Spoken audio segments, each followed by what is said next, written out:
The gunshot echoed across the valley just as Sarah Brennan knelt beside the creek, her fingers brushing against the delicate petals of a purple wildflower, and she knew without looking up that her life was about to change forever.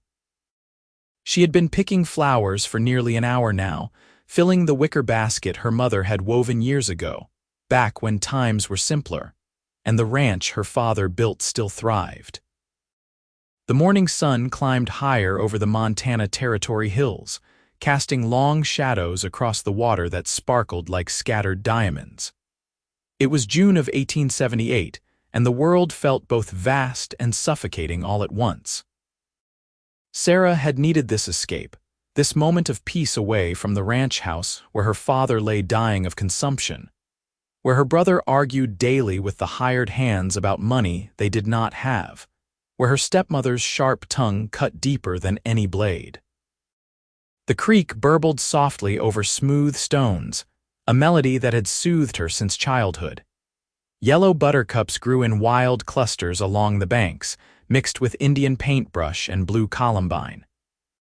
Sarah moved carefully, selecting only the prettiest blooms, imagining how they would brighten her father's bedside table. He loved wildflowers, always had. He used to bring them to her mother before she passed, great armfuls that made the house smell like summer itself. What Sarah did not know was that she was being watched. James Holloway sat astride his bay mare on the ridge above, hidden partially by a stand of ponderosa pines. He had been there for hours, since before dawn, waiting for the right moment. Not to approach her, not initially. He had been tracking a group of cattle rustlers who had hit 3 ranches in the past month, and the trail had led him here to this creek, to this moment. But when the sun rose and he saw her emerge from the cottonwood grove, basket in hand, something in his chest had tightened. He was 26 years old, a cowboy who had spent the last 8 years drifting from ranch to ranch, town to town, never staying long enough to put down roots. His father had been a gambler who drank himself to death in a Denver saloon. His mother had died giving birth to a sister who lived only 3 days. James had learned early that caring too much about anything or anyone was a fool's game. He worked hard, saved his money, and kept moving. But watching this young woman pick flowers with such gentle care, her dark hair falling loose from its pins, her simple blue dress fluttering in the morning breeze, something shifted inside him. She looked to be around 22 or 23, and there was a sadness in the set of her shoulders that he recognized because he carried the same weight himself. He told himself he was waiting because approaching her suddenly might frighten her. He told himself he needed to make sure the rustlers were not nearby before revealing his position. He told himself a dozen different things, but the truth was simpler and more terrifying. He could not stop watching her. Sarah added a cluster of white yarrow to her basket and stood, brushing dirt from her skirt. Her back ached slightly from bending, and she rolled her shoulders, tilting her face toward the sun. The warmth felt good. Everything at the ranch felt cold these days, even in summer. Cold with worry, with grief that had not yet arrived but waited just beyond the horizon. She moved downstream, following a patch of pink wild roses that grew near a fallen log. The thorns caught at her sleeves, but she worked carefully, humming a tune her mother used to sing. She did not hear the rustle in the brush behind her, did not see the rattlesnake coiled near the log until it was too late. The snake's warning buzz filled the air like 1,000 angry bees. Sarah froze, her heart jumping into her throat. She was too close, far too close.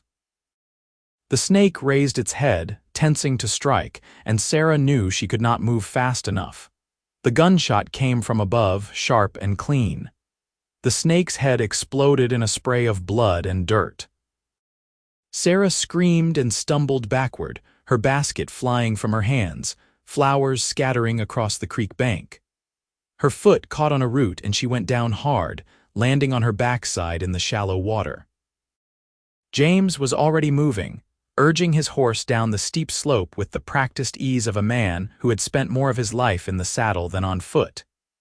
His rifle was still smoking when he reached the creek bottom, his mare splashing through the water toward the fallen woman. He dismounted in one fluid motion, his boots hitting the ground before his horse had fully stopped.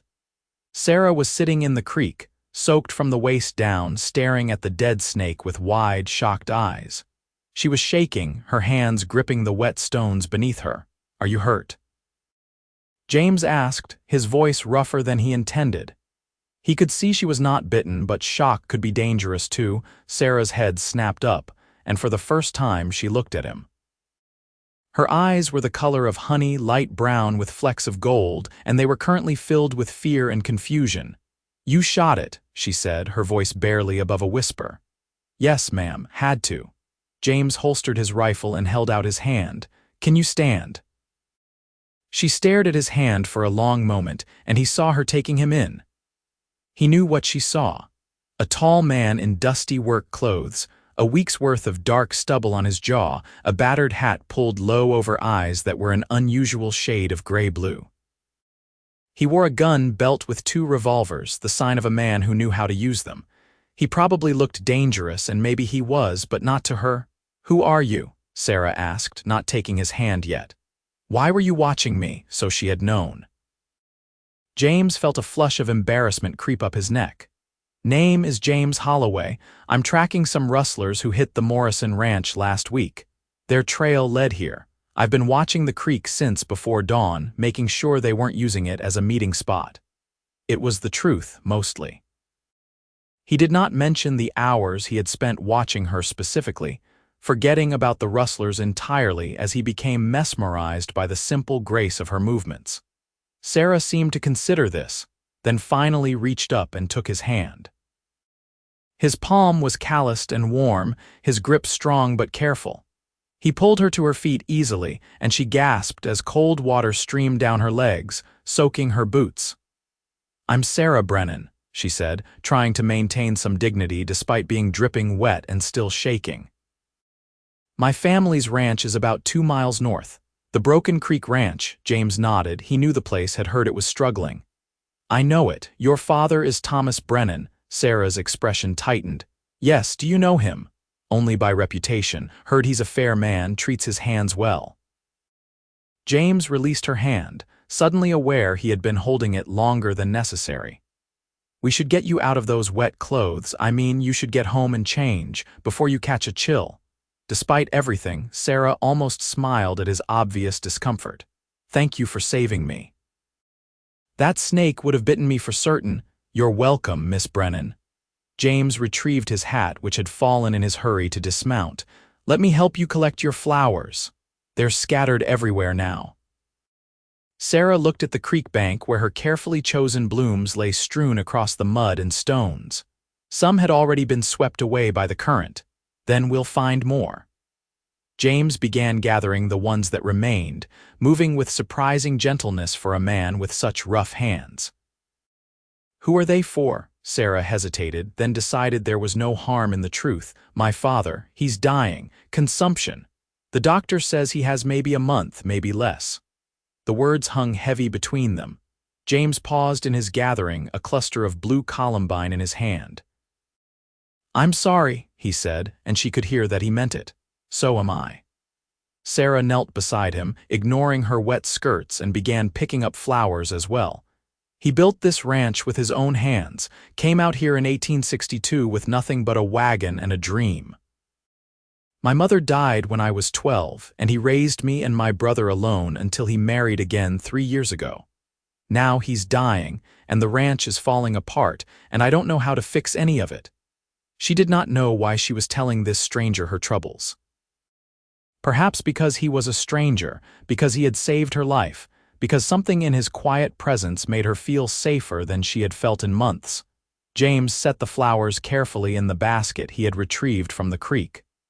"What about your brother? Can he run the ranch?" Sarah laughed, but there was no humor in it.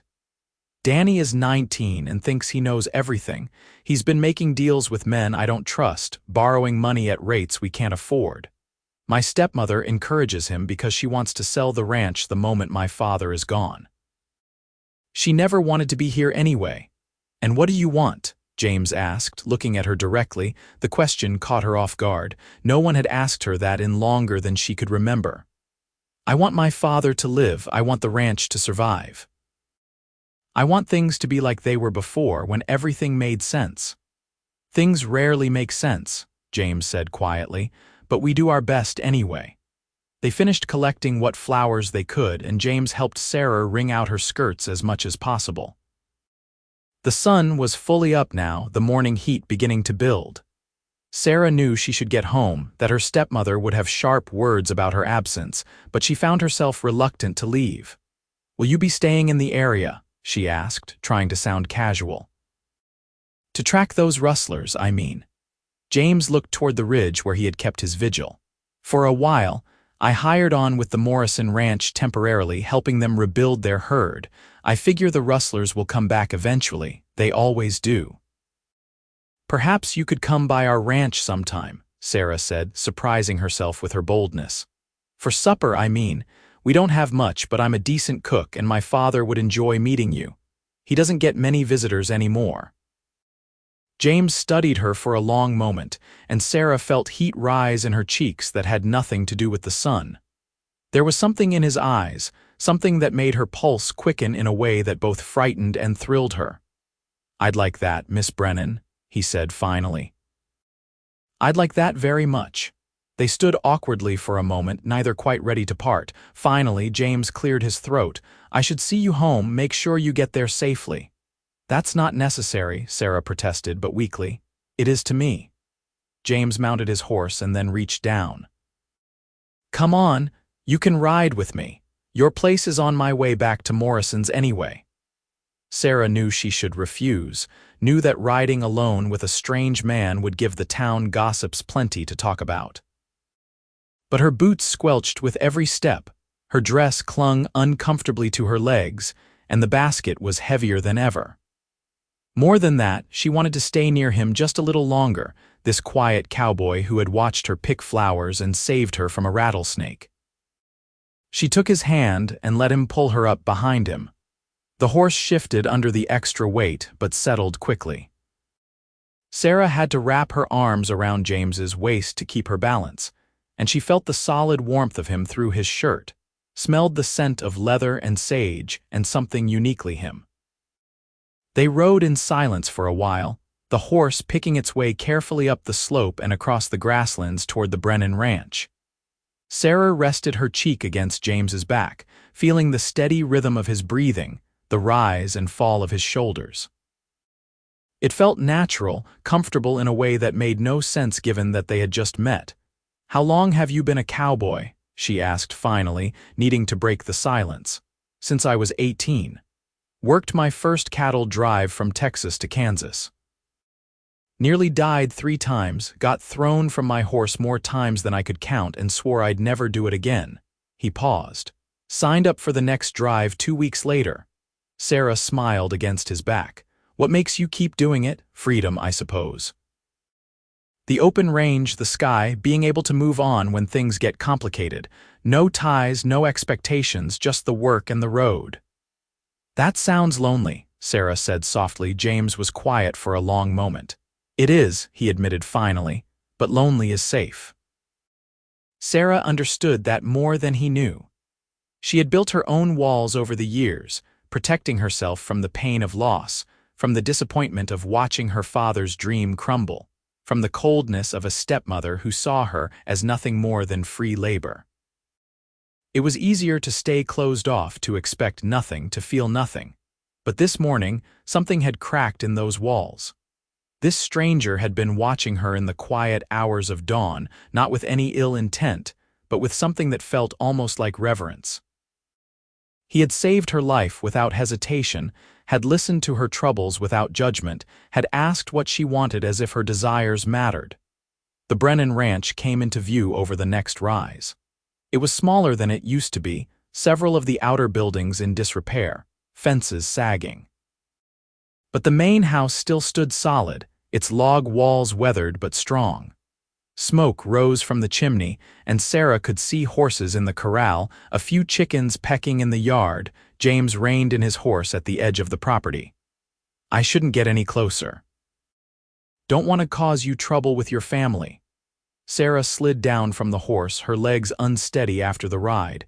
She looked up at him, shading her eyes against the sun. "Thank you again for everything." "My pleasure, Miss Brennan." James tipped his hat. "About that supper invitation." Would tomorrow evening be too soon? Sarah felt her heart leap. "Tomorrow would be perfect, around 6. I'll be here." James turned his horse but paused, looking back at her. "Miss Brennan, Sarah, be careful around that creek from now on. Where there's one rattler, there's usually more." "I will, and James, you should call me Sarah." He smiled then, a real smile that transformed his serious face into something almost boyish. "Sarah it is." She watched him ride away, her basket of slightly bedraggled wildflowers in her arms, her dress still damp and uncomfortable. She knew she looked a mess, knew she would have to explain herself, but for the first time in months she felt something other than despair. She felt possibility. The feeling lasted until she walked through the front door and found her stepmother waiting. Catherine Brennan was a handsome woman of 38, with auburn hair she kept strictly pinned, and a mouth that seemed permanently pressed into a line of disapproval. She had married Thomas Brennan 3 years ago after meeting him at a church social in town. He had been lonely and she had been a widow with debts. It was a practical arrangement that suited neither of them very well. "Where have you been?" Catherine demanded, taking in Sarah's wet dress and disheveled appearance. "You look like you've been swimming in your clothes." "I was at the creek picking flowers for Father," Sarah said, holding up the basket as evidence. "I slipped and fell in the water." "The creek?" Catherine's eyes narrowed. "Danny said he saw you riding behind some man on horseback, a stranger." Sarah felt her stomach drop. Her brother had seen them. Of course he had. Danny never missed an opportunity to make trouble for her. "I did accept a ride home. I was soaked and struggling with the basket. It was nothing inappropriate." "Nothing inappropriate," Catherine repeated, her voice dripping with sarcasm. "Sarah, you're 23 years old and unmarried. Every action you take reflects on this family. Riding alone with a strange man is the height of impropriety." "He saved my life," Sarah's temper flared. "A rattlesnake was about to strike me and he shot it. He was being kind, helping me home." "A rattlesnake," Catherine said dismissively. "How convenient. Well, regardless of your dramatic tale, you will not be seeing this man again. I won't have you acting like some loose woman, especially with your father in his condition." Sarah felt tears of frustration burning behind her eyes, but she refused to let them fall. "I invited him to supper tomorrow night. Father would want to thank him. Then you will uninvite him." Catherine stepped closer, her voice dropping. "Your father is dying, Sarah. When he's gone, this ranch will belong to Danny, and Danny listens to me. If you want to have any place here, any home at all, you'll do as I say. Do you understand?" The threat was clear. Sarah understood perfectly. Her stepmother wanted her obedient and grateful, wanted her to know her place. And her place, according to Catherine, was nowhere. "I understand," Sarah said quietly, though what she understood was that she needed to find her own way, her own life, before it was too late. She moved past Catherine and carried the flowers to her father's room. Thomas Brennan lay in the big bed he had shared with Sarah's mother, propped up on pillows, his once strong body wasted by disease. But his eyes were still bright when he saw her, and his smile was genuine. "Wildflowers," he said, his voice rasping. "You remembered." "Of course I remembered." Sarah arranged the flowers in a vase on the bedside table, her hands gentle. "They're a bit worse for wear. I had an adventure at the creek." Thomas chuckled, then coughed, a wet, rattling sound that made Sarah's chest ache. When he recovered, he waved for her to sit. "Tell me about this adventure." So she did, leaving out Catherine's threats but including everything else. Her father listened with the attention he had always given her stories, and when she finished, he was quiet for a moment. "This James Holloway," he said finally. "He sounds like a good man." "I barely know him," Sarah protested, but her father smiled. "Your mother and I barely knew each other when we met. I saw her at a dance in Virginia, and I knew within 5 minutes that I would marry her. Sometimes you just know, Sarah girl.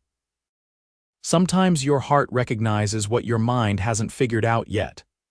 Catherine doesn't want him here, Sarah admitted. She says it's inappropriate. Thomas's expression darkened. Catherine doesn't run this ranch yet, though she acts like she does. You invite that young man to supper if you want to. I'd like to meet him. And Sarah, don't let fear keep you from living. I made that mistake after your mother died, closed myself off for too long. That's how I ended up with Catherine, settling for companionship instead of holding out for love. Don't make the same mistake. Sarah kissed her father's forehead. Rest now, I'll bring you some broth later. She left the room and nearly collided with her brother Danny in the hallway. He was a younger, less refined version of their father, with the same dark hair and broad shoulders but none of the character that made Thomas Brennan respected. Danny had inherited their father's stubbornness without his wisdom, his pride without his humility. So you're bringing strange men home now, Danny said, blocking her path. Catherine told me about your creek adventure. Move, Danny. Sarah tried to push past him, but he grabbed her arm. You need to be more careful, sister. We can't afford scandals right now. I'm trying to secure a loan from the bank, and the last thing I need is the banker hearing that my sister is running around with drifters. He's not a drifter, and I wasn't running around with him. Sarah jerked her arm free. Why are you getting another loan? We can barely make the payments on the ones we have. Because I'm trying to save this ranch, Danny snapped. Something you'd understand if you knew anything about business. Father let things slip too far. I'm fixing his mistakes. Father's only mistake was trusting you, Sarah shot back. And marrying a woman who only cares about selling everything he built. Danny's face flushed with anger. Catherine cares about our future. This ranch is dying, Sarah. We need to sell while it's still worth something, take the money and start fresh somewhere else. Father's too sentimental to see it, but I'm not. This is our home. Sarah's voice shook. This is everything Father worked for, everything Mother loved. You can't just give up on it. Watch me. Danny stepped back, his expression cold. And stay away from that cowboy. I don't want him around here. I don't trust him. Sarah wanted to argue, wanted to fight, but she was suddenly too tired. She pushed past her brother and went to her room, closing the door firmly behind her. She changed out of her wet dress and sat on her bed, staring at the wall. Everything was falling apart. Her father was dying, her brother was destroying their legacy, her stepmother wanted her gone. And into all this chaos had walked James Holloway, a man she barely knew but couldn't stop thinking about. It made no sense. Nothing made sense anymore. But tomorrow he would come for supper, and for just a few hours, maybe things could feel different. Maybe she could feel different. Maybe, just maybe, there was still something worth hoping for. The next day dragged interminably. Sarah cleaned the house until it shone, despite Catherine's snide comments about wasting effort on a cowboy. She cooked a roast with potatoes and carrots, using up precious supplies that Catherine complained about. She changed clothes 3 times, finally settling on a simple green dress that brought out the color of her eyes. Her father insisted on being helped to the table, despite his weakness. Sarah and one of the remaining ranch hands, an older man named Pete who had been with them for years, supported Thomas as he shuffled to his chair. He was breathing hard by the time he sat down, but his eyes were bright with determination. I'm not missing this supper, he said when Catherine tried to protest. If this young man saved my daughter's life, the least I can do is thank him properly. Catherine pressed her lips together but said nothing. Danny had made himself scarce, announcing he had business in town. Sarah suspected he was avoiding the meal on purpose, not wanting to be welcoming to James. James arrived exactly at 6, riding his bay mare and carrying a bottle of whiskey that Sarah suspected was expensive. He had cleaned up, shaved, put on what looked like his best shirt. His hair was still damp from washing, and Sarah thought he looked almost nervous. Mr. Brennan, James said, shaking Thomas's hand carefully. It's an honor, sir. I've heard good things about you. And I've heard you saved my daughter from a rattlesnake, Thomas said, his voice warm despite its weakness. That makes you more than welcome at my table. Please sit. The meal was awkward at first, with Catherine radiating disapproval and Thomas struggling to eat. But James had an easy way about him, asking thoughtful questions about the ranch, listening with genuine interest to Thomas's stories about the early days. He treated Catherine with careful respect, though Sarah could see he had taken her measure quickly. "Sarah tells me you're tracking rustlers," Thomas said, managing a few bites of roast. "Getting worse every year, seems like. Used to be a man's cattle were safe on his own land." "Times are changing," James agreed. "More people moving west, more desperation." "These particular rustlers are organized smart. They've been hitting small operations, places that can't afford to lose stock, taking just enough to be profitable without drawing too much attention. Small operations like ours," Thomas said quietly. "We've lost cattle this year." "I thought it was bad bookkeeping, poor fencing. Maybe it was rustlers." "Maybe." James glanced at Sarah as if asking permission before saying more. "If you'd like, I could look over your land tomorrow, check your fence lines, see if there are any signs." "I'd appreciate that," Thomas said. "Danny handles the daily operations now, but I'd value another opinion. A professional opinion." Catherine stood abruptly. "Thomas needs his rest. This has been too much excitement." She was right, Sarah could see. Her father's face was gray with exhaustion, his hands trembling. Sarah and Pete helped him back to bed while James cleared the table without being asked, stacking dishes in the kitchen with practiced efficiency.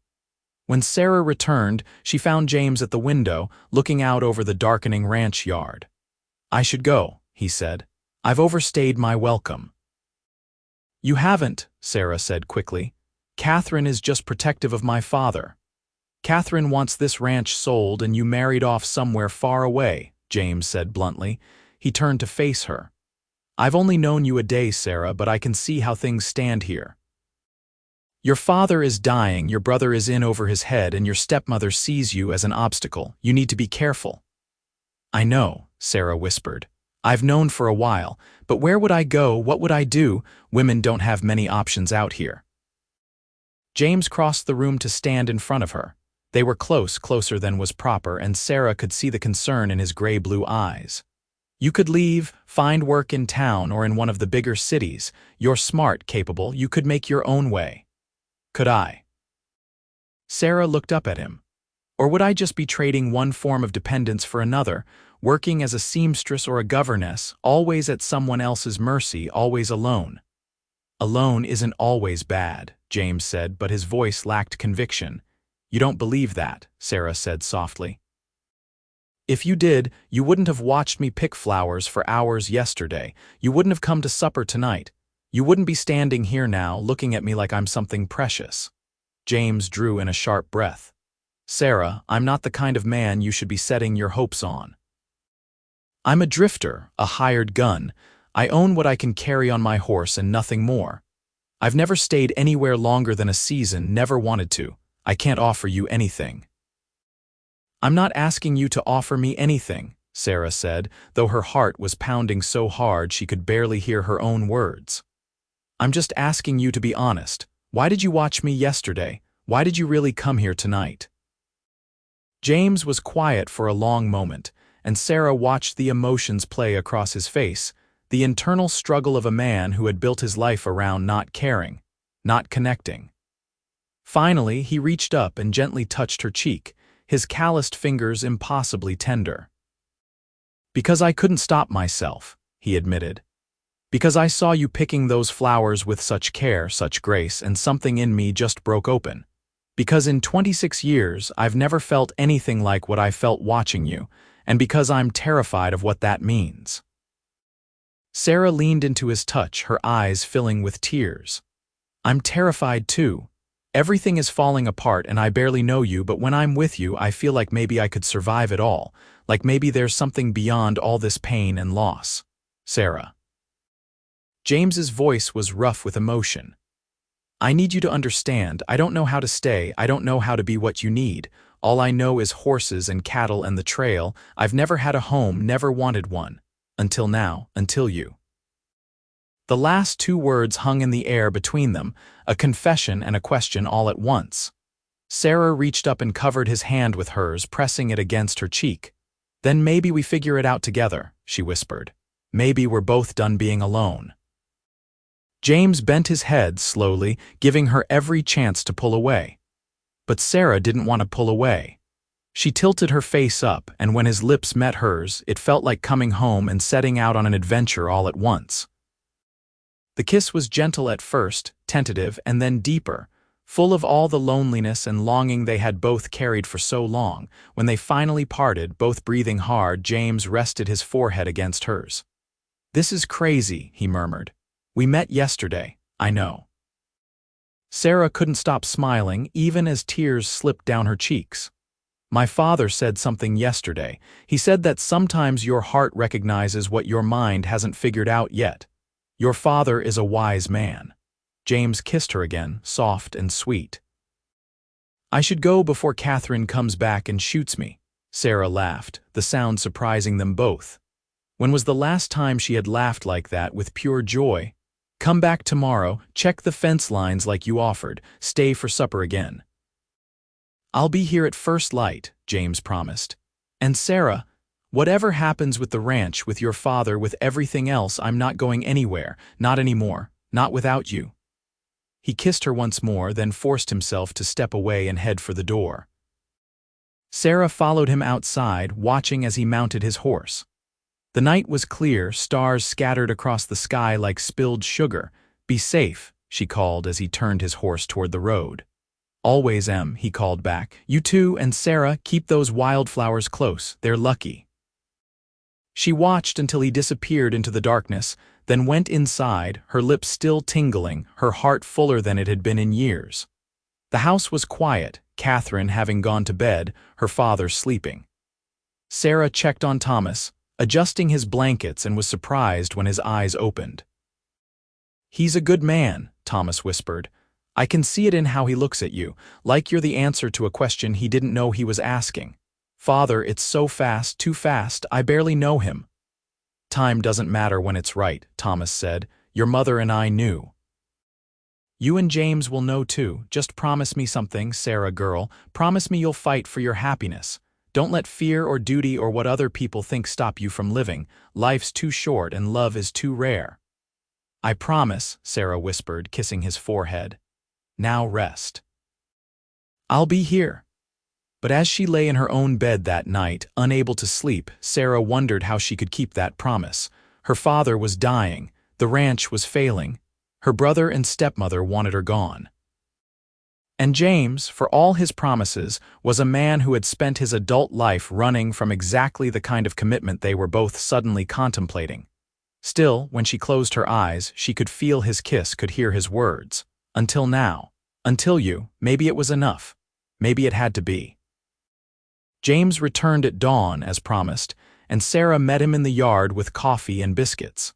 They rode out together to check the fence lines, and what they found made James's expression turn grim. Several sections of fence had been carefully dismantled and then replaced, but not quite right. Someone had been moving cattle through, trying to cover their tracks. "These rustlers are bold," James said, examining the fence posts. "They're not just hitting at night and running, they're taking their time, being methodical. That means they feel safe, which means they probably have inside information." "Inside information?" Sarah felt cold despite the warm morning sun. "You mean someone at the ranch is helping them? Maybe. Or someone in town who knows which ranches are vulnerable, which ones don't have the manpower to guard their stock properly." James looked at her seriously. "Has your brother hired anyone new recently? Any hands you don't know well?" Sarah thought back over the past few months. "We've lost more hands than we've gained. Most of them left because we couldn't pay regularly. The only people left are Pete, who's been with us forever, and two younger men Danny hired about 6 weeks ago. I don't know much about them. They keep to themselves." "I'd like to talk to them," James said. "Casual-like, just getting to know them." "Can you arrange that?" They rode back to the ranch, and Sarah introduced James to the two hired men, Jake and Cole. They were in their early 20s, both quiet and watchful. James engaged them in conversation about the ranch, about cattle, about the area. and Sarah could see him mentally cataloging every response, every evasion. Later, when they were alone again, James said, "They're nervous about something. Could be they're just worried about their jobs, or could be something more. I'll keep an eye on them." Over the next week, James became a fixture at the Brennan ranch. He helped repair fences, worked alongside the remaining hands, and charmed Thomas with his knowledge and work ethic. Catherine remained coldly disapproving, but even she couldn't find fault with how much he was helping, and how he refused any payment beyond meals. Danny was a different story.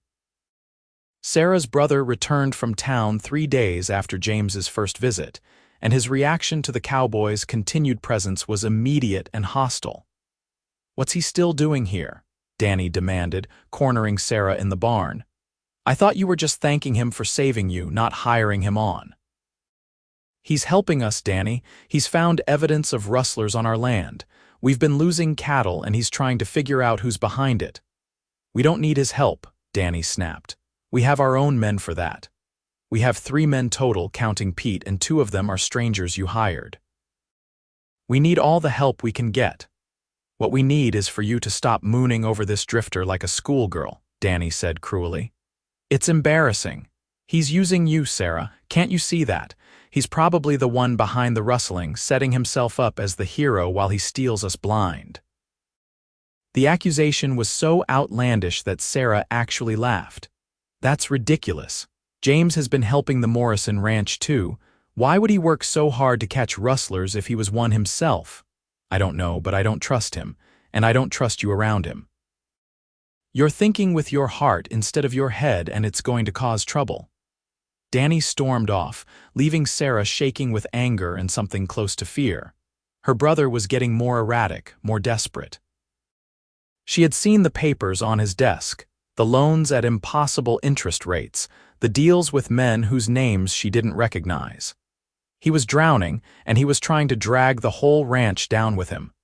That evening, she told James about the confrontation. They were sitting by the creek where they had met, the place that had become their refuge. James had taken to finishing his work early so they could spend time here together, talking, learning each other's stories. Sometimes they kissed sweet and slow, but mostly they just talked, building something deeper than attraction. "Your brother is scared," James said thoughtfully. "Scared men do stupid things. You need to be careful around him, Sarah. If he really is mixed up with the wrong people, if he's desperate enough, he might do something dangerous." "Danny wouldn't hurt me," Sarah protested, but even as she said it, she wondered. The brother she had grown up with wouldn't have, but this new Danny, this desperate stranger wearing her brother's face, she wasn't so sure. "Maybe not intentionally," James said, "but desperate people make bad choices. I've seen it before. Men who were good and decent until they got cornered, and then they did things they never thought they'd do." Sarah was quiet for a moment, then said, "Tell me about your family. You've never really talked about them." James picked up a smooth stone and sent it skipping across the creek.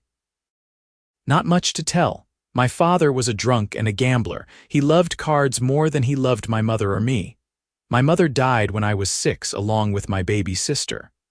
My father blamed himself, drank more, gambled more.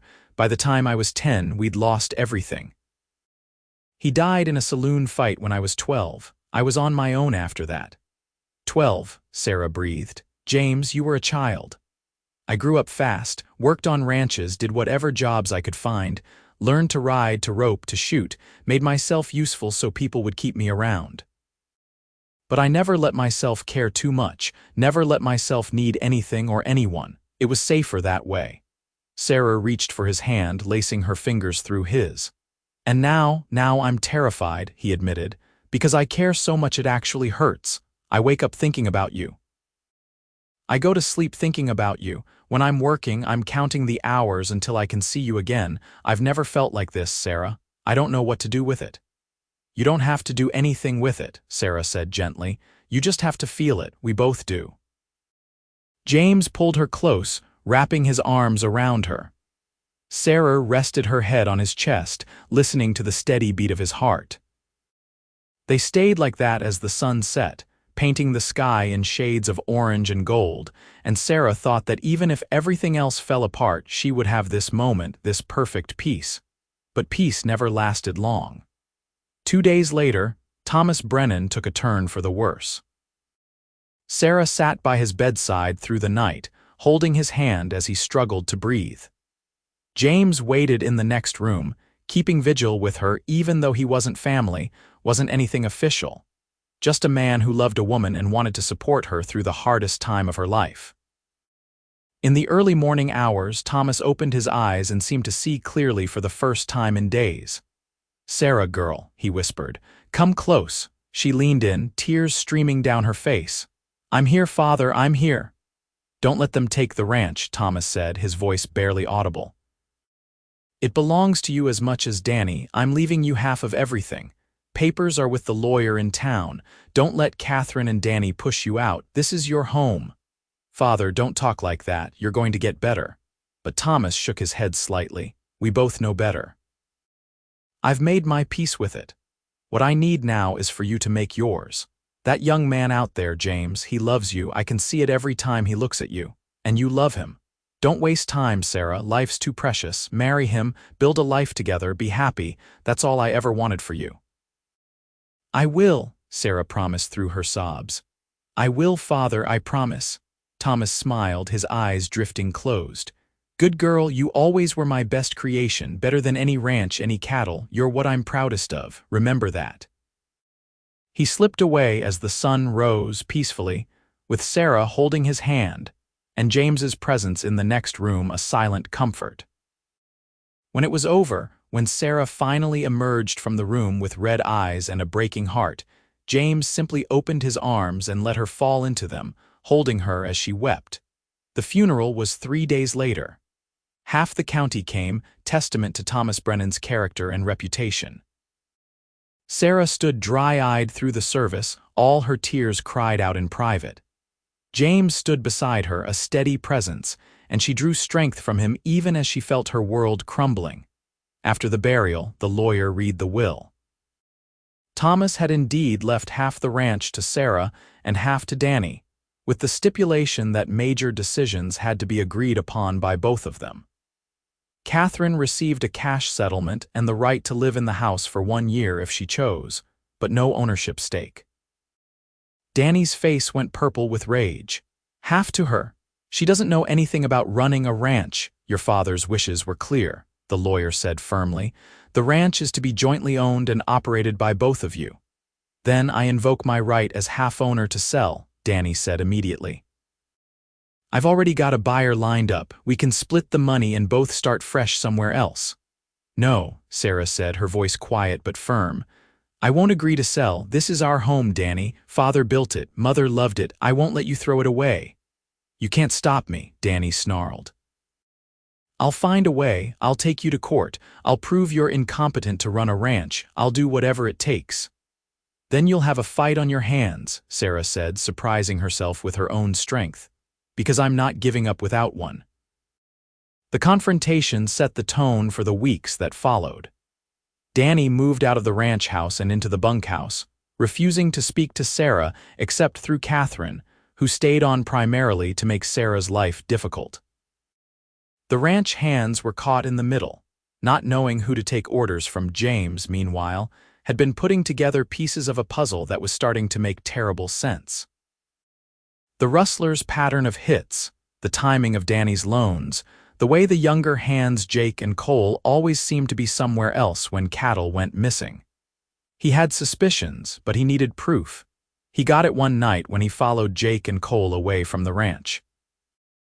They met with 3 other men at an old line shack on the far edge of the property, and James watched from hiding as they divided up money, clearly payment for stolen cattle. But what made his blood run cold was seeing Danny ride up an hour later, arguing with the rustlers about payment and future plans. Sarah's brother was not just desperate, he was complicit. He had been selling information to the rustlers, helping them steal from his own ranch and others, using the money to pay off his debts. And now, with the ranch half belonging to Sarah, he was getting more desperate, more dangerous. James rode hard back to the ranch house, arriving just after midnight. He pounded on the door until Sarah opened it, confused and frightened by the urgency. "You need to leave," James said without preamble. "Tonight. Come stay at the Morrison Ranch with me. It's not safe here." "What are you talking about?" Sarah was still in her nightgown, a shawl pulled around her shoulders. "James, you're scaring me." "Your brother is working with the rustlers," James said bluntly. "He's been helping them steal cattle, including from your own ranch." "I just watched him meet with them, take money from them." "Sarah, he's desperate and dangerous, and he sees you as an obstacle to selling this place and getting out from under his debts. You're not safe here." Sarah felt the floor tilt under her feet. "Danny wouldn't, he couldn't." "I know you don't want to believe it, but it's true, and it gets worse. I heard them talking about burning out anyone who gets in their way. Sarah, if you keep refusing to sell, if you keep blocking his plans, I don't know what he might do." Before Sarah could respond, they heard a crash from inside the house. James pushed past her, his hand going to his gun, and they found Catherine in the hallway, her face white with fury. "I heard everything," she said, her voice shaking. "You're lying about Danny. You're trying to turn Sarah against her own brother so you can steal the ranch for yourself." "Mrs. Brennan, I saw him with my own eyes," James said firmly. "He's been meeting with rustlers, taking money from them. He's betrayed this ranch, betrayed his father's memory." "Get out," Catherine hissed. "Get out of this house right now, or I'll have you arrested for trespassing." "Sarah, please," James turned to her, his eyes pleading. "Come with me. Let me keep you safe. We'll go to the sheriff, report what I saw, but you can't stay here." Sarah looked between James and Catherine, her mind spinning. Her brother, the boy she had grown up with, was a criminal. Her stepmother was either complicit or willfully blind. Her father was dead. Everything was falling apart. "I'll go," she said finally. "Just let me pack a few things." "You walk out that door with him and you're not welcome back," Catherine said coldly. "Make your choice, Sarah, family or this drifter." Sarah met her stepmother's eyes steadily. "James is more family to me than you've ever been. And if Danny has really done what James says, then he's no brother of mine. I choose a future over a lie." She went to her room and quickly dressed, throwing essentials into a bag. James waited by the door, tense and watchful. When Sarah emerged, he took her bag and ushered her outside to where his horse waited. "We'll ride double to Morrison's," he said. "It's only a few miles. You'll be safe there until we can sort this out."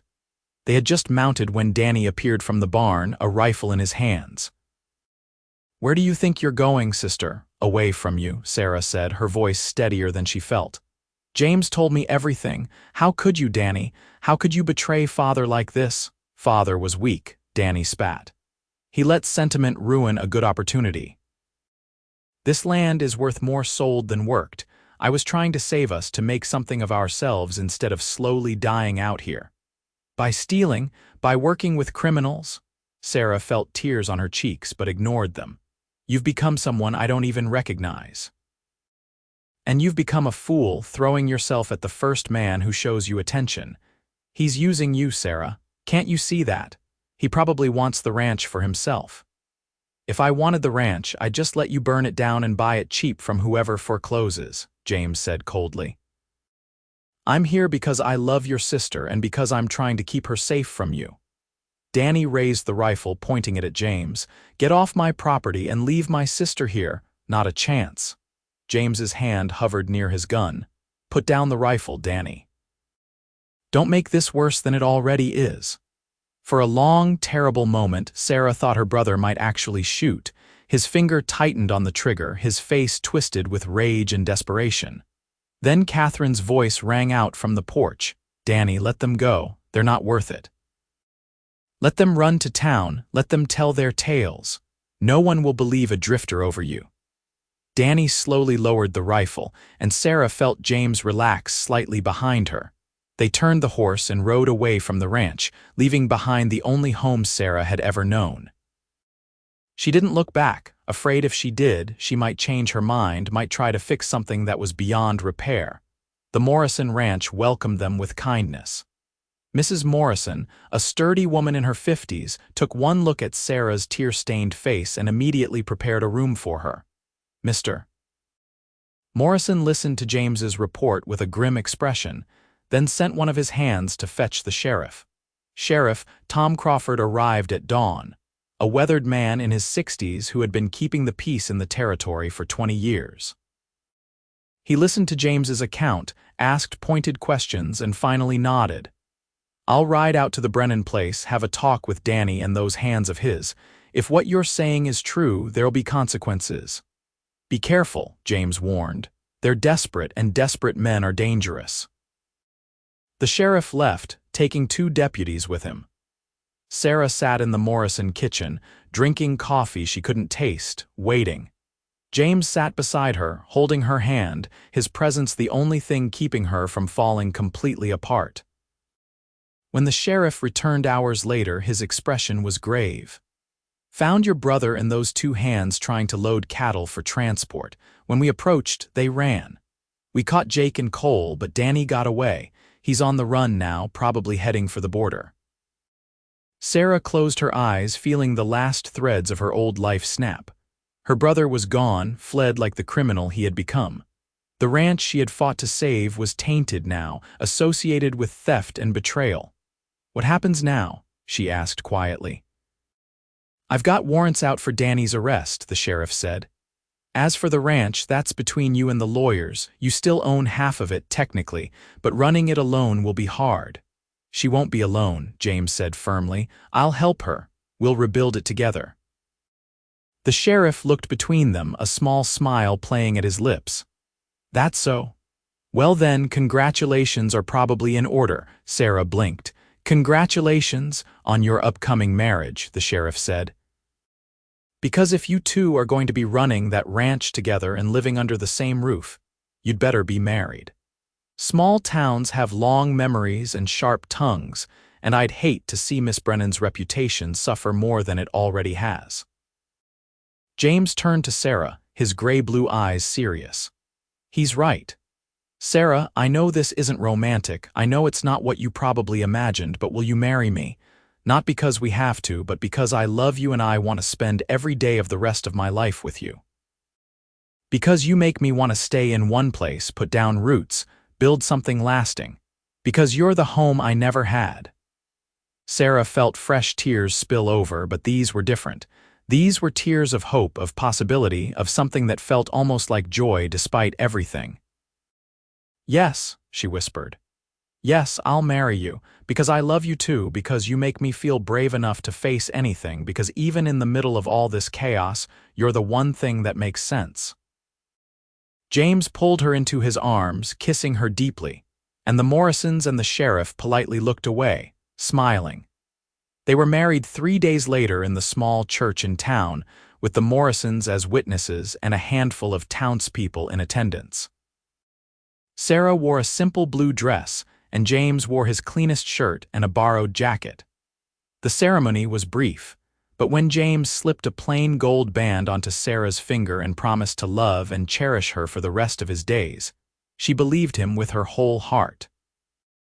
Catherine did not attend, having left for Denver the day after Danny fled. She sold what few possessions she could claim and disappeared, wanting nothing more to do with the ranch or the scandal. Sarah felt relief more than anything else, one less obstacle to overcome. The newlyweds returned to the Brennan ranch as husband and wife, determined to rebuild what had been broken. It was not easy.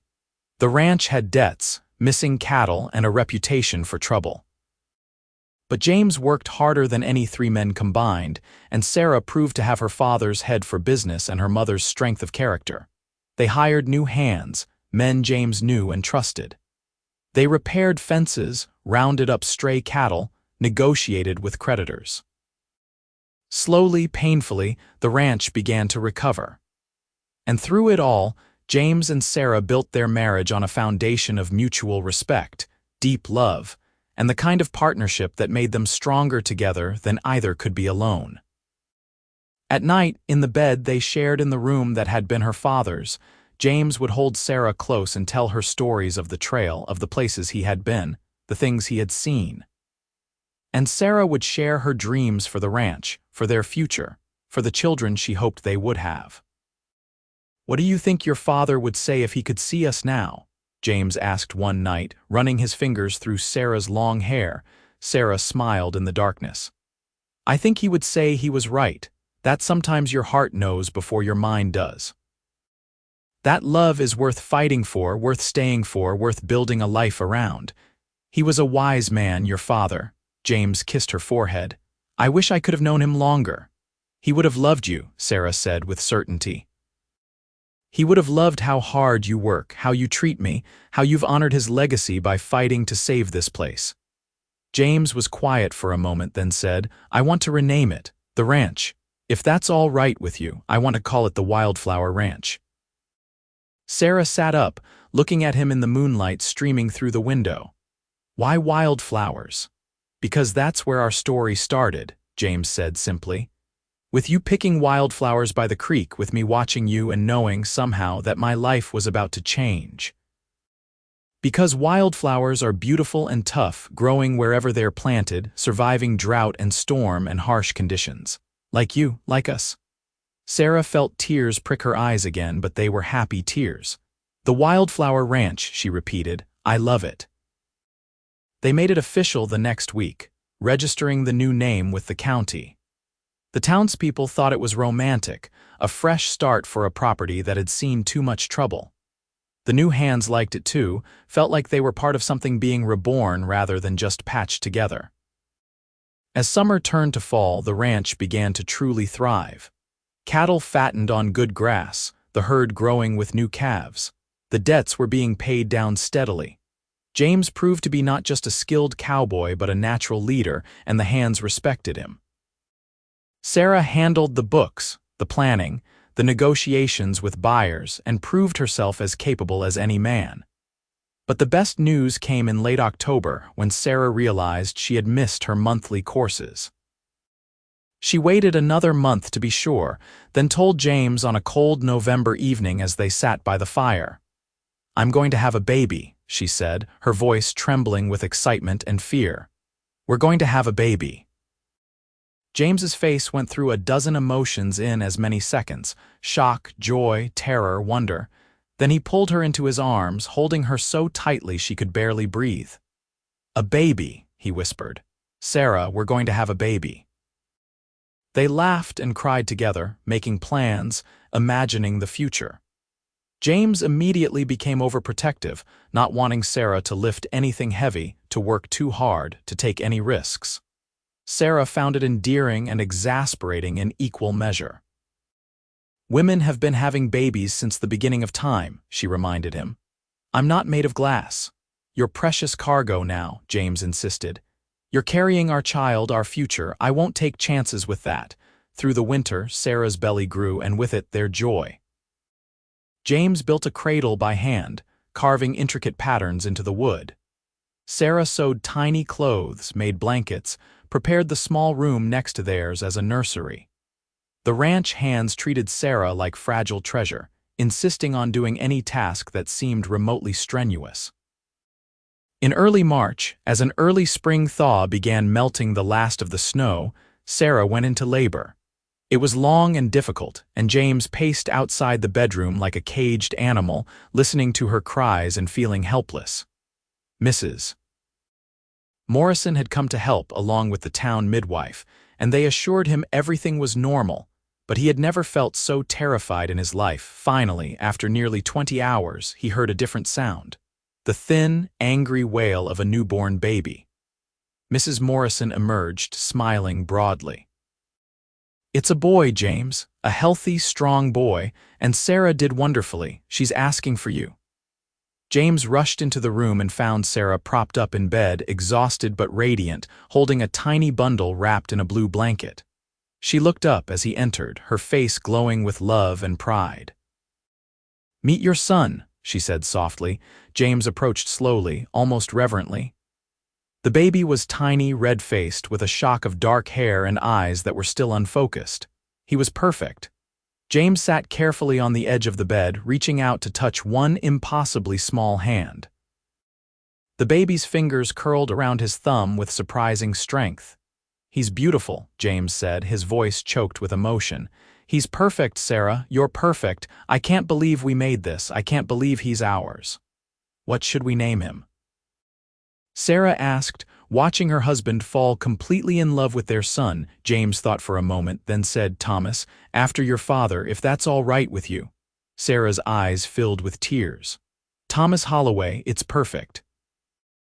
They called him Tommy, and he became the center of their world. James, who had spent years as a drifter with no ties, became the most devoted father imaginable. He would walk the floor with Tommy for hours when the baby fussed, sing him trail songs in his rough voice, tell him stories about the ranch and the cattle and the wide Montana sky. Sarah recovered quickly, resilient and strong, and soon was back to managing the ranch alongside her husband. They worked together seamlessly now, a true partnership in every sense. The Wildflower Ranch continued to grow and prosper, becoming known for quality cattle and honest dealing. On Tommy's first birthday, they held a celebration at the ranch. The Morrisons came, along with half the town, the ranch hands and their families, even the sheriff. There was food and music and laughter, and as Sarah looked around at the community they had built, the life they were creating, she felt overwhelmed with gratitude. That evening, after the guests had gone and Tommy was asleep in his cradle, Sarah and James walked out to the creek where they had met. It was a warm June evening, almost exactly 3 years since that morning when James had watched her pick wildflowers. "Do you ever regret it?" Sarah asked, leaning against her husband's side. Giving up the drifting life, staying in one place, James wrapped his arm around her, pulling her close. "Not for a single second. I thought I wanted freedom, wanted to keep moving forever, but I was wrong. This is freedom, Sarah. Being with you, building something lasting, having our son, watching him grow. This is what I was running toward all those years without knowing it. You're my home. This ranch, this life, you and Tommy, this is everything." "I love you," Sarah said, tilting her face up to kiss him. "I loved you from the moment you approached me by this creek, even though I was too scared to admit it, and I love you more every single day." "I love you too," James said. "More than I have words for. You saved me, Sarah. You gave me something to stay for, something to fight for, something to build. You gave me a home." They stood there as the sun set, painting the sky in shades of gold and pink, watching the creek burble past like it always had, like it always would. Wildflowers grew thick along the banks, purple and yellow and white and blue, a riot of color and life. In the years that followed, the Holloways added to their family. A daughter named Margaret came 2 years after Tommy, with her mother's honey-colored eyes and her father's stubborn chin. Then another son, William, who had his father's adventurous spirit. And finally, another daughter, Rose, named for the wild roses that grew by the creek. The Wildflower Ranch became one of the most successful in the territory, respected and envied in equal measure. James never did catch up with Danny, who disappeared into Mexico and was never heard from again. It was a loose thread that occasionally bothered Sarah, but she learned to let it go, to focus on the present rather than dwelling on the past. As the children grew, James taught them to ride and rope and work cattle. Sarah taught them their letters and numbers, read to them from books she ordered from Denver and San Francisco, instilled in them a love of learning and beauty. Together, they taught their children about hard work, integrity, loyalty, and love. On their 10th wedding anniversary, James took Sarah back to the creek and presented her with a gift. A necklace he had commissioned from a jeweler in town, a delicate gold chain with a pendant shaped like a wildflower, each petal inlaid with a different colored stone to represent their 4 children. "So you'll always remember where we started," he said, fastening it around her neck. "And so you'll carry our family close to your heart, the way you've always carried them."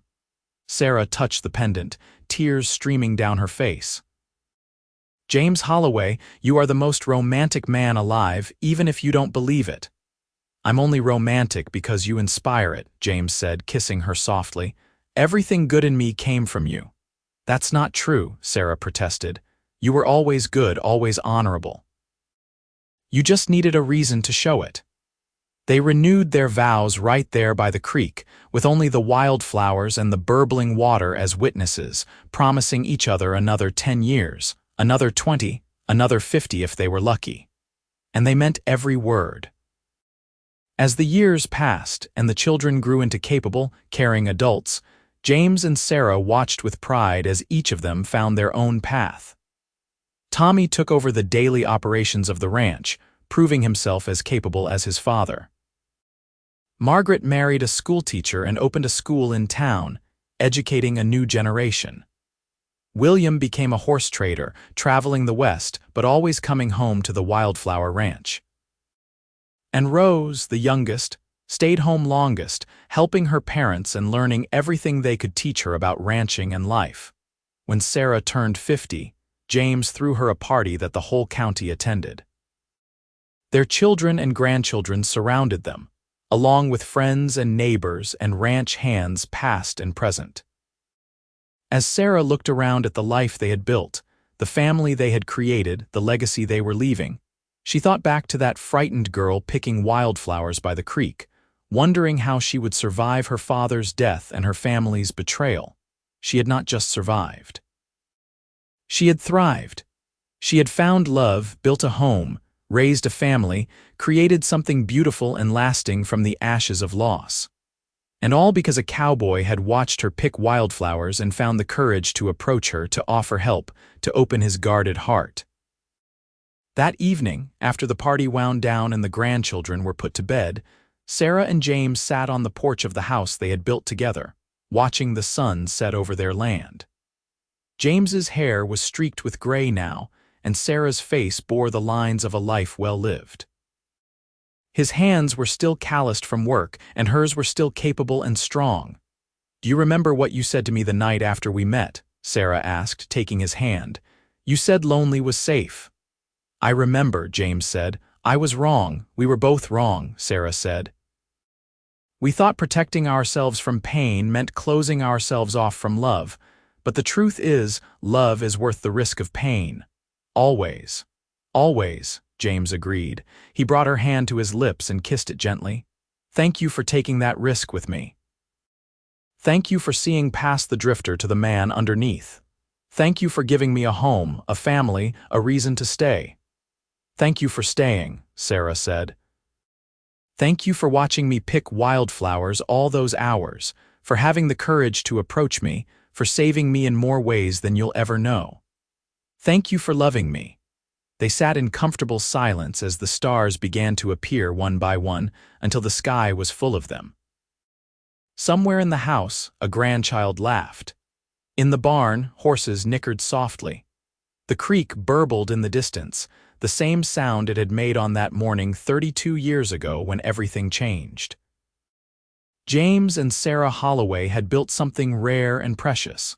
A love that lasted, a partnership that endured, a family that thrived. They had faced hardship and loss, betrayal and danger, but they had faced it together. And in doing so, they had created a life richer than either of them had ever imagined possible. As they finally rose to go inside, James plucked a wildflower from the pot Sarah kept on the porch, the descendants of the flowers she had picked that fateful morning. He tucked it behind her ear, smiling at her like she was still that young woman by the creek, beautiful and brave and full of possibility. "I love you, Sarah Holloway," he said. "I love you, James Holloway," she replied. And hand in hand, they walked into their home, into their life, into the future they had built together. The wildflowers would bloom again next spring, and the spring after that, and the spring after that, for as long as there was a wildflower ranch and people who remembered the love story that had started it all. Years continued to roll by like the creek that had witnessed the beginning of their love, steady and sure and constant. James and Sarah grew old together with the grace of two people who had never taken a single day for granted. They celebrated 50 years of marriage surrounded by children, grandchildren, and even a few great-grandchildren, the ranch house bursting with life and love. Tommy ran the ranch with the same integrity his parents had instilled, expanding their holdings while maintaining the reputation for honesty that had made the Wildflower Ranch respected throughout Montana. Margaret's school had grown into a proper academy, educating hundreds of children over the years. William's horse trading business had become legendary, supplying quality stock to ranches across 3 territories. And Rose had married one of the ranch hands, a good man named Samuel who loved the land as much as the Holloways did. And together, they managed a portion of the ranch that had been set aside for them. The grandchildren grew up hearing the story of how their grandparents met, how a cowboy had watched a young woman pick wildflowers by the creek and known his wandering days were over. They heard about the rattlesnake, the rustlers, the betrayal and rebuilding, the love that had carried 2 broken people through every trial. It became family legend, the foundation of the Holloway legacy. On a warm June morning, exactly 55 years after that fateful day by the creek, Sarah woke to find James already awake beside her, watching her with the same intensity he had all those decades ago. "What are you thinking about?" she asked, her voice still soft with sleep. "That I've spent 55 years loving you, and it still doesn't feel like enough time," James said. His voice was rougher now with age, but his eyes were still that striking gray-blue, still filled with the same devotion. "That if I could do it all again, I wouldn't change a single moment. Even the hard parts, the painful parts, because they led us here. We've been blessed," Sarah said, reaching up to touch his weathered face. "More than we probably deserved. You deserved every blessing and more," James insisted. "You took a broken-down cowboy with no home and no hope and gave him everything that matters. You made me into the man I always wanted to be but didn't know how to become. And you made me brave," Sarah said. "You taught me that it was okay to want things, to fight for things, to build something beautiful from something broken. We made each other better, James. That's what love does." They rose and dressed slowly, joints protesting more than they used to but spirits still strong. They had their morning coffee on the porch, watching the ranch wake up around them. The daily operations had long since passed to younger generations, but James and Sarah still walked the property every day, checking on things, offering advice when asked, mostly just enjoying the land they had worked so hard to preserve. On this particular morning, by unspoken agreement, they walked to the creek. It took longer than it used to, their steps slower, but they didn't mind. They had learned that the journey mattered as much as the destination, that taking your time meant savoring every moment. The creek looked much as it had 55 years ago, though the banks were more cultivated now, the wildflowers growing in planned abundance rather than wild chaos. Sarah had made sure that wildflowers always grew here, that this place that had changed both their lives remained beautiful and cared for. They sat on the bench Tommy had built for them years ago, positioned perfectly to watch the water and the flowers and the Montana sky stretching endlessly above. James put his arm around Sarah and she leaned into him with the ease of 5.5 decades of practice. "Do you think about that day often?" Sarah asked. "The day we met." "Every single day," James admitted. "I think about sitting on that ridge watching you, trying to convince myself to leave, to keep moving like I always had. And then I think about how close I came to doing exactly that. What if I had ridden away? What if I had let fear win?" "But you didn't," Sarah said firmly. "You stayed. You watched, you approached me. You saved me, James, in every way a person can be saved." "We saved each other," James corrected. "You saved me just as much, maybe more." They sat in peaceful silence, listening to the creek, watching a hawk circle lazily overhead. In the distance, they could hear the sounds of the ranch, cattle lowing, horses whinnying, the voices of their family calling to each other as they went about the day's work. "I want you to know something," James said suddenly, taking Sarah's hand and lacing their fingers together like he had done thousands of times before. "I want you to know that even if we had lost the ranch, even if everything had fallen apart, even if we had ended up with nothing but each other, it would have been enough. You would have been enough. You've always been enough, Sarah. The ranch, the family, all of this is wonderful, but you were always the treasure. You were always what mattered most. Sarah felt tears slip down her weathered cheeks. How is it possible that after all these years you can still make me cry with your words? Because they're true, James said simply. Every word. You are the love of my life, Sarah Holloway. You always have been from that first moment by this creek, and you always will be for however many days I have left on this earth and whatever comes after. Don't talk about leaving me, Sarah said, even though she knew that conversation was inevitable now. They were both in their late 70s, and while they were still healthy and active, they knew their time was growing shorter. I'm not ready. Neither am I, James assured her. I plan to stick around and pester you for many more years. But whenever that day comes, I want you to remember this. Loving you was the best thing I ever did. Building this life with you, raising our children, growing old with you, it was all more than I ever dreamed possible. I may have been born in poverty and loneliness, but I'm dying a rich man because of you. We're not dying yet, Sarah said firmly. We have grandchildren to spoil and great-grandchildren to meet. We have years left, James Holloway. And they did. 5 more good years, during which they celebrated 60 years of marriage, welcomed 2 more great-grandchildren, and saw the Wildflower Ranch expand to over 10,000 acres of prime Montana grazing land. They remained active and engaged, offering wisdom to their descendants, working in Sarah's wildflower gardens, taking slow rides across the property they loved. James passed peacefully in his sleep on a cold January night, Sarah lying beside him. She woke to find him gone, his hand still in hers, his face peaceful. The grief was overwhelming, a physical pain that made it hard to breathe, but even in her sorrow, Sarah felt gratitude. He had not suffered. He had not lingered in pain. He had simply slipped away, holding her hand, surrounded by love.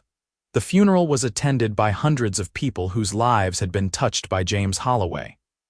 Ranch hands who had worked for him, neighbors he had helped, friends he had made over 60 years of being a fixture in the community.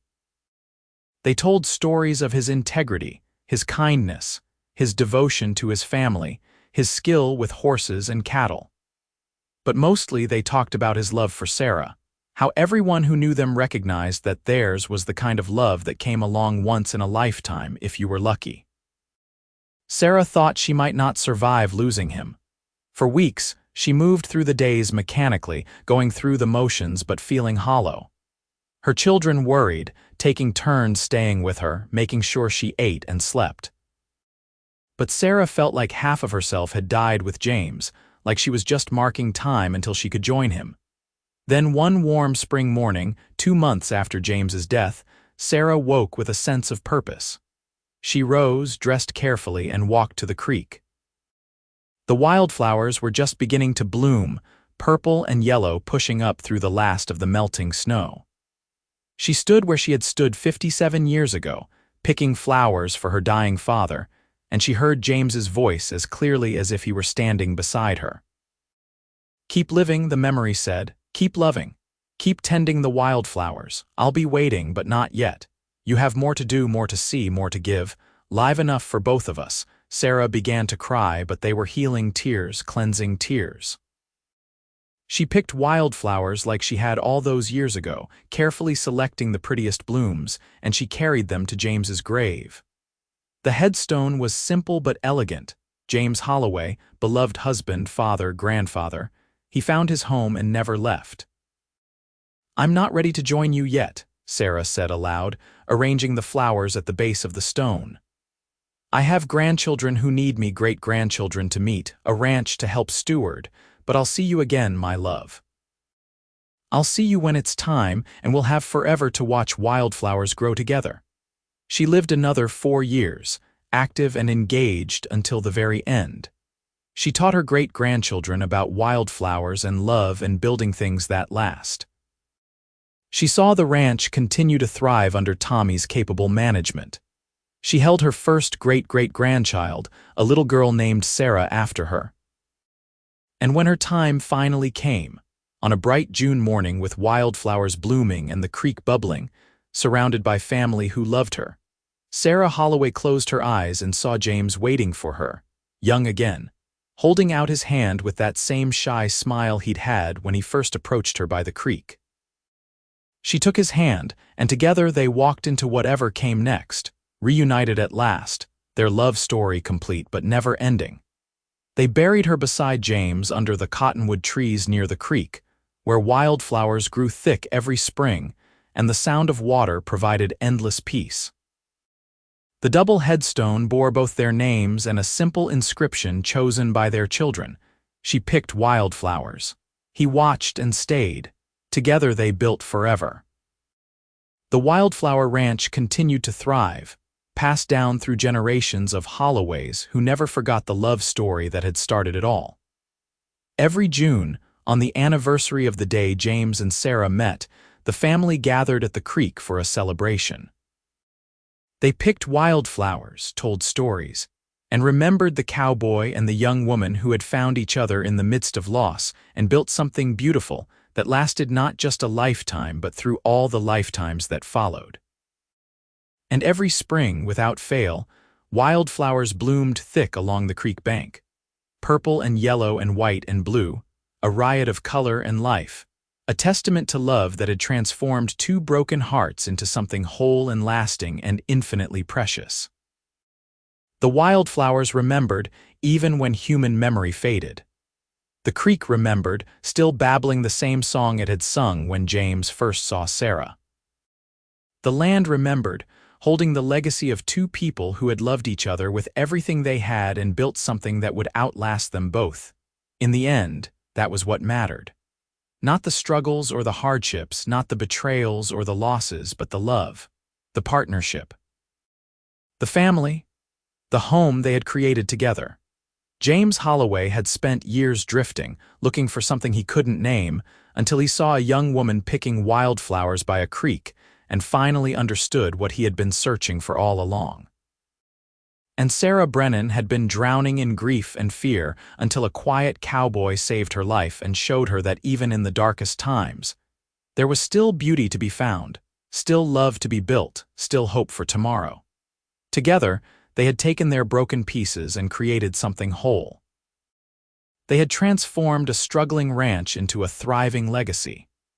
They had raised children who carried their values into the world and taught their own children the importance of integrity, hard work, and love. They had loved each other through 59 years of marriage, through joy and sorrow, triumph and tragedy, and their love had never wavered, never faltered, never failed. And long after they were gone, when their great-great-great-grandchildren walked along the creek bank and picked wildflowers, they would feel the echo of that love, the legacy of two people who had shown that sometimes the best things in life come when you stop running, when you take a risk, when you open your heart to possibility. Sometimes all it takes is watching someone pick wildflowers and finding the courage to approach them, to offer help, to stay when everything in you wants to flee. Sometimes all it takes is love. The wildflowers bloomed on, season after season, year after year, generation after generation.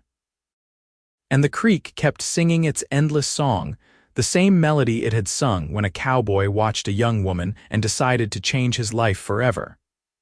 It was a song of hope, of love, of two hearts finding each other against impossible odds.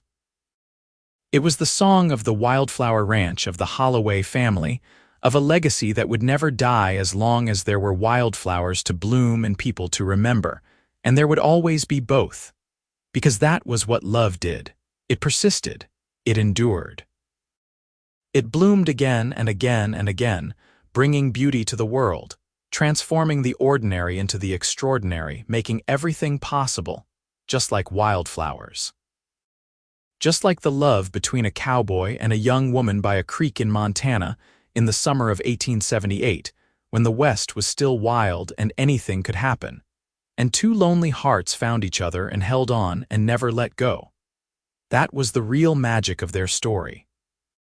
Not that it was dramatic or unusual, but that it was true. That it had really happened, that two real people had really loved each other that much, had really built something that lasted.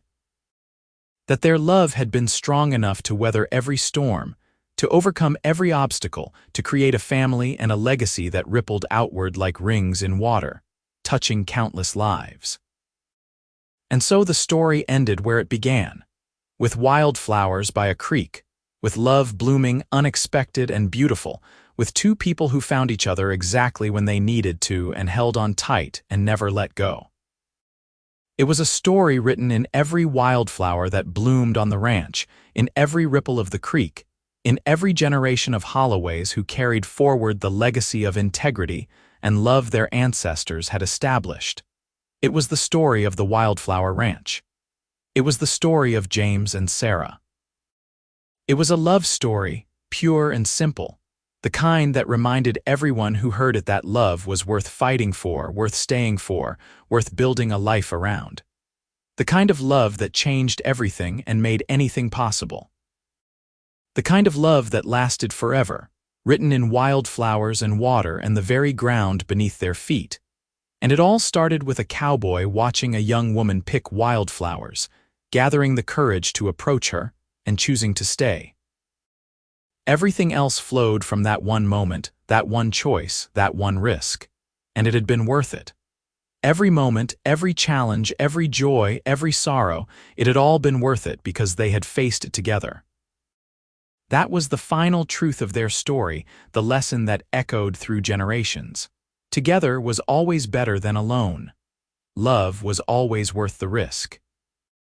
And sometimes the best things in life came from simply paying attention, watching carefully, and having the courage to approach when your heart told you that something special was right in front of you. James and Sarah had taught their family that lesson through their lives and their love. And the Wildflower Ranch stood as testimony to that truth, generation after generation, a place where love had built something lasting, something beautiful, something that would endure as long as wildflowers bloomed and water flowed and people remembered that love was the answer to every question that really mattered. The end.